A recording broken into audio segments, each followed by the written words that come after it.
Perkenalkan, nama saya Bian dari Kabupaten Sanggau. Kami bersama keluarga membangun usaha yang bernama Amigdala Kombucha. Jadi kombucha ini adalah minuman teh fermentasi yang berbasis bahan dasar alami. Nah, amigdala sendiri adalah satu bagian dalam otak kita yang mengatur tentang emosi, dan kami percaya bahwa makanan dan minuman yang sehat merupakan sumber utama kesehatan emosional yang baik. Cerita awal perjalanan kami dimulai di tahun 2023. Pada saat itu saya baru berpulang kembali ke Sanggau. Sebelum memulai Amigdala Kombucha, ada banyak kegiatan yang kami lakukan, mulai dari ternak lele, supir taksi, dan yang lainnya juga. Nah, pada suatu hari saya lagi main sosial media ya, dan itu bermunculan kombucha pada hari pertama, hari kedua, hari ketiga, dan akhirnya timbullah rasa penasaran saya bahwa sebenarnya apa sih itu kombucha dan manfaat dan tujuannya apa. Nah, berlandaskan rasa penasaran saya ini, saya memulai untuk membeli 4 lembar Scooby pada saat itu. Dari 4 lembar Scooby ini kami melakukan R&D bersama keluarga, kurang lebih waktunya sekitar 1 bulan pada saat itu ya. Mencoba dari berbagai macam jenis teh, dan ternyata dari hasil R&D kami, jenis teh itu juga sangat berpengaruh untuk hasil kombucha yang akan kita nikmati ke depannya. Nah, kemudian masuk ke bulan kedua, kami sudah mulai memasarkan produk kami untuk teman, keluarga, dan masyarakat sekitar sini untuk nyobain apa sih kombucha dan gimana sih rasanya. Dan memang kombucha yang baik itu adalah dia harus cenderung 80% asam, dan itu memiliki parameter sendiri untuk mengukurannya seperti pH meter dan Brix meter. Kemudian untuk tantangan terbesar kami di Sanggau ini tentu saja adalah edukasi. Edukasi merupakan peran penting, dan itu merupakan hal berulang yang tidak akan mungkin bisa dihentikan. Karena kombucha sendiri merupakan minuman kesehatan yang bisa dikatakan baru ya untuk di Kabupaten Sanggau ini, dan mengajak orang untuk mencobanya itu sedikit tricky ya bagi kami. Makanya kami menggunakan kemasan PET can, yaitu kemasan kaleng yang transparan untuk menarik minat orang yang mau beli ini nyoba dulu kombucha itu apa dari sisi kemasannya. Untuk proses pembuatan kombucha itu kita ada 2 tahap. Yang pertama sebutannya fermentasi pertama, yang kedua kemudian ada fermentasi kedua. Nah, pada fermentasi pertama ini sebenarnya caranya sangat sederhana ya. Kita sama seperti membuat teh pada umumnya, yaitu pakai air, pakai gula, kemudian pakai teh. Cuman yang menjadi penambah dalam proses produksi ini adalah Scooby-nya sendiri. Jadi Scooby ini adalah kumpulan bakteri dan ragi baik. Scooby ini tidak bisa hidup kalau tidak ada udara dan tidak ada gula. Nah, mengapa kita tutupnya pakai kain gini? Karena agar udara tetap masuk ke dalam toplesnya. Dan proses produksi kombucha ini adalah sistemnya aerob pada fermentasi pertama, yaitu proses fermentasi yang membutuhkan udara dalam pembuatannya. Jadi dalam waktu fermentasi pertama itu kita membutuhkan waktu sekitar 10 sampai dengan 14 hari. Nah, kemudian ada sering pertanyaan, nah gimana sih rasanya kalau, atau indikatornya bahwa kombucha itu udah bisa dikonsumsi? Kita bisa melakukan eksperimen dari hari ke-7, kita mulai cicipin kombuchanya sampai menemukan rasa yang pas.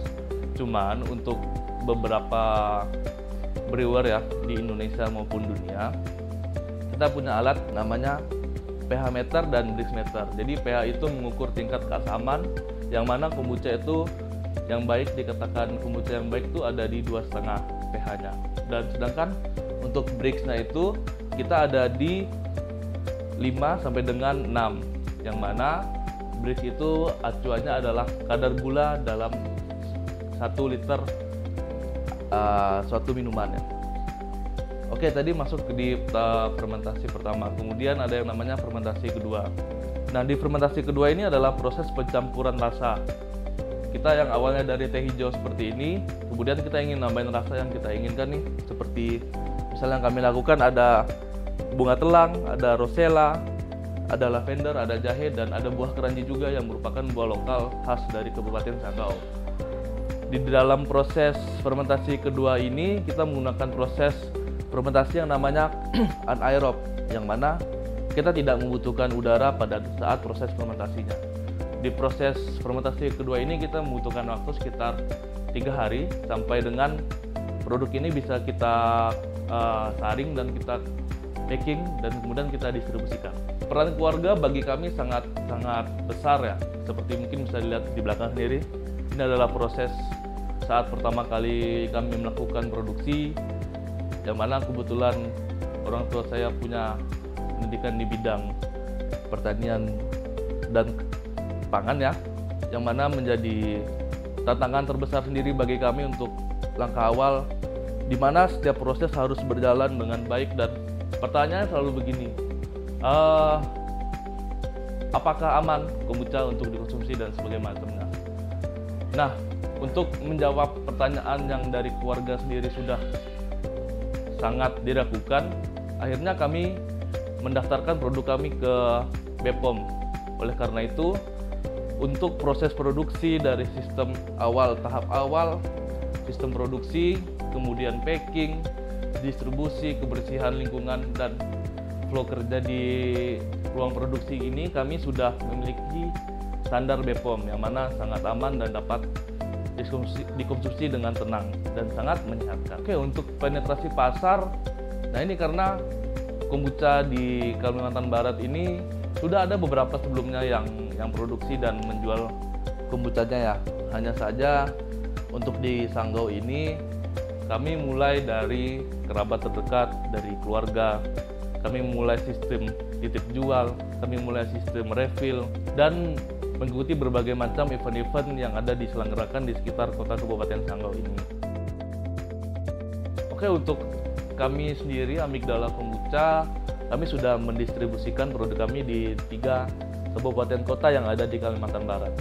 Ada di Pontianak, di Sanggau, dan di Sintang. Nah, mungkin untuk testimoninya, karena kombucha ini adalah minuman probiotik yang mana sangat baik untuk pencernaan dan sistem usus, ada beberapa pelanggan tetap kami di Sanggau yang mempunyai penyakit autoimun khususnya psoriasis, mengalami perubahan yang positif untuk penyakit yang sedang dialaminya. Dalam artian dia juga tiap hari mengkonsumsi kombucha, dan ketika ada ruam-ruam yang muncul baru itu pasti selalu dikompres dengan Scooby ini.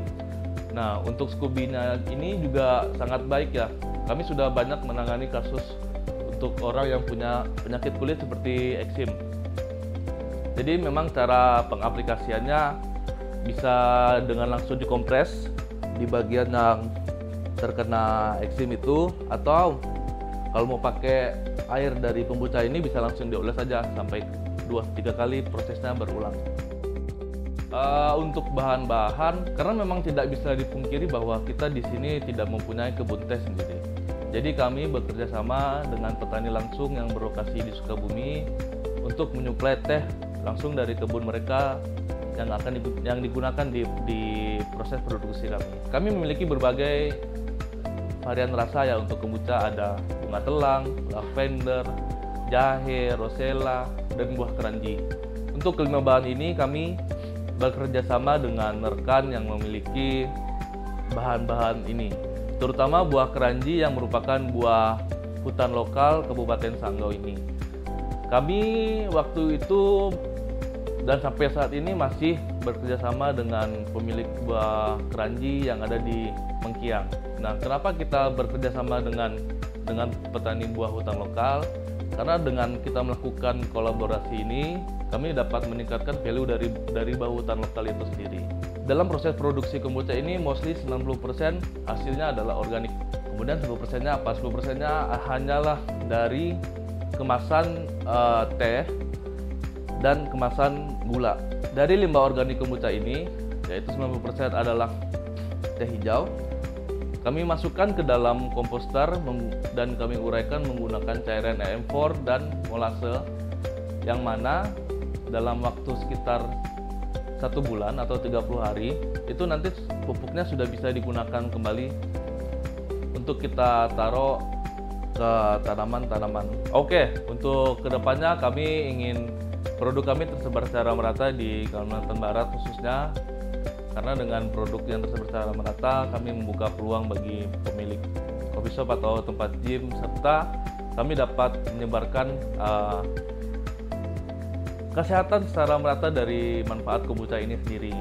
Nah, kemudian kami ingin mengeksplorasi lebih lagi untuk segi varian rasanya.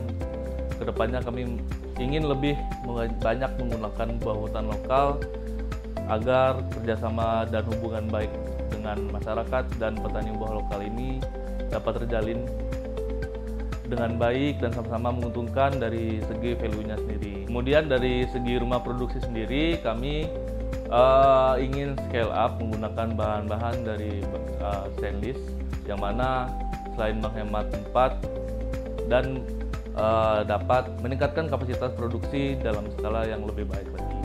Kemudian kami lagi mulai di dalam marketplace, yang mana kami juga menjual kombucha di sana, dan kami menjual juga namanya cangkir Scooby, bisa digunakan sebagai snack karena Scooby sendiri ini dapat dikonsumsi secara langsung. Kemudian itu juga bisa untuk teman-teman yang punya penyakit kulit seperti eksim dan yang lainnya, itu bisa dapat dikompres langsung. Kemudian bagi yang ingin membuat kombucha sendiri, dapat tuh langsung diproduksi aja dari cangkir Scooby tersebut. Dari dapur kecil kami percaya bahwa hal besar bisa dijalankan dimulai dari hal yang sederhana. Karena itu, kami percaya bahwa usaha keluarga bisa memberi kontribusi besar untuk masyarakat dan bumi selama dijalankan dengan baik. Bagi teman-teman yang pengen nyobain kombucha, bisa langsung hubungin DM Instagram kami di Amigdala Kombucha, atau bisa pesan melalui WhatsApp yang tertera di bio. Dan kami juga tersedia di marketplace di Shopee. Nama tokonya Amigdala Kombucha. Nah, bagi pemilik usaha yang ingin menjalin kerjasama, kami sangat open untuk menjalin hubungan baik ini.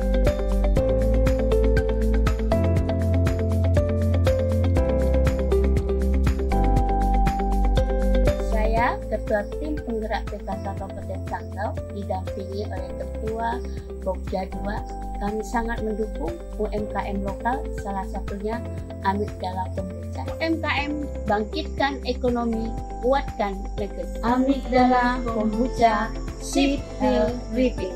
Amigdala Kombucha, Sip, Heal, Repeat.